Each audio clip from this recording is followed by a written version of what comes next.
Welcome back guys. आज के इस वीडियो में हम बात करने वाले हैं 5 ऐसे हॉरर्स स्टोरी के बारे में जो आपको हैरान और परेशान कर देगी, जो कि रियल स्टोरी है। तो चलिए ज़्यादा टाइम नहीं लेते हुए आज का ये वीडियो स्टार्ट करते हैं। Fact number 1, कुचिसेक ओन्ना। क्या आपको पता है, जापान के लोक कथाओं के अनुसार कुचिसेक ओन्ना एक ऐसी महिला की आत्मा थी जिसका मुंह दोनों कानों तक कटा हुआ था और वह अपना मुंह किसी मास्क या कपड़े से छुपा कर रखती थी। उस टाइम में कोरोना नहीं था, लेकिन वो छुपा के रखती थी। साथ ही अपने साथ चाकू या कैंची जैसी धारदार चीज़ भी रखती थी। माना जाता है कि उसकी आत्मा सड़कों पर घूमती थी और किसी अकेले इंसान के सामने जाकर पूछती है कि क्या वह सुंदर है या नहीं।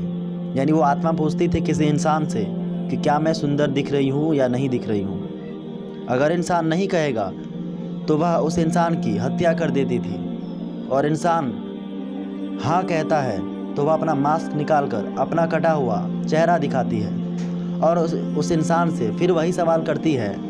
इस बार वो अगर इंसान नहीं कहता है तो वह आत्मा उसकी हत्या कर देती है, और अगर हाँ कहता है तो वह इंसान का मुंह अपने साथ रखे हुए तेज हथियार से अपनी तरह कान काट देती है। तो यह फैक्ट्स आपको कैसा लगा हमें कमेंट्स बॉक्स में ज़रूर बताएं। फैक्ट नंबर 2, दी क्राइंग बेबी।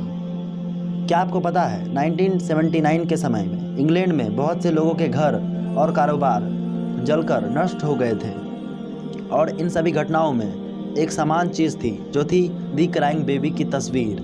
दरअसल कहीं पर भी आग लगने के बाद जब सब कुछ नष्ट हो जाता है तो सिर्फ इस रोते हुए बच्चे की तस्वीर ही सभी को हैरान और परेशान कर देती है। कहा जाता है कि यह बच्चा जिनका घर जल गया था, ये बच्चे की तस्वीर से रोने की आवाज़ निकलती है, और लोग इस आवाज़ को सुनकर काफ़ी ज़्यादा परेशान हो जाते हैं और डर जाते हैं।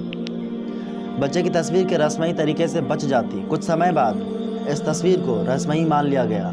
तो कैसा लगा आपको ये क्राइंग बेबी की स्टोरी हमें कमेंट बॉक्स में ज़रूर बताएं। Fact number 3, टियानक।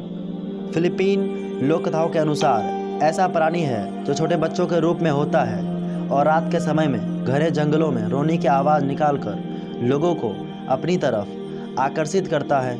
लोग जब उसकी तरफ जाते हैं और उसकी मदद करने की कोशिश करते हैं तो यह अपने असली रूप में आता है और इंसानों को मार देता है। सबसे पहले तो यह इंसानों को काफ़ी डराता है, और जब इंसान डरने लगते हैं तो उसे अकेला पाकर उसकी जान ले लेते हैं। तो यह थी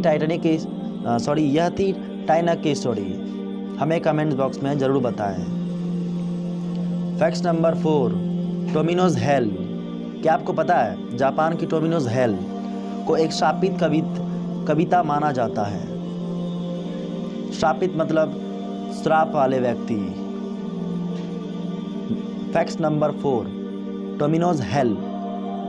क्या आपको पता है जापान की टोमिनोज हेल को एक शापित कविता माना जाता है। शापित मतलब होता है जिन्हें श्राप दिया गया हो। जिसे 1919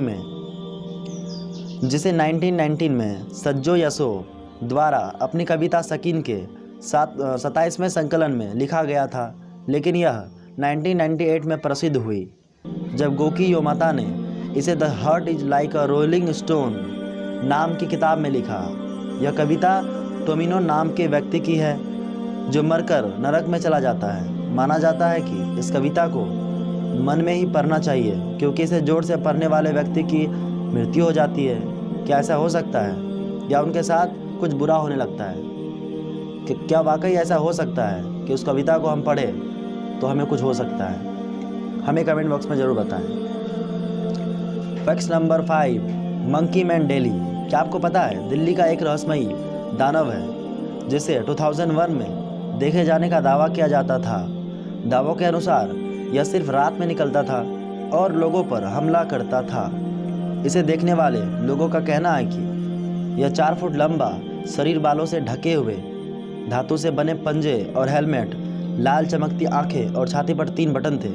और कहा जाता है कि यह दिल्ली के अलग अलग सिटीज़ में जाकर लोगों को डराते थे और इंसान को अकेले पाकर उनको मार भी देते थे।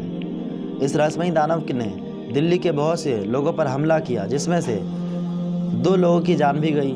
लेकिन इसे कभी पकड़ा नहीं गया और इसकी चर्चाएं भी रस्मी तरीके से बंद हो गई। तो ये 5 फैक्ट आपको कैसा लगा हमें कमेंट बॉक्स में ज़रूर बताएं। और हाँ, वीडियो बनाने में काफ़ी मेहनत लगती है, इसलिए आपसे एक छोटी सी रिक्वेस्ट है कि आप चैनल को सब्सक्राइब तो ज़रूर कर दें। ओके, मिलते हैं किसी ऐसे इंटरेस्टिंग वीडियो में, तब तक के लिए बाय।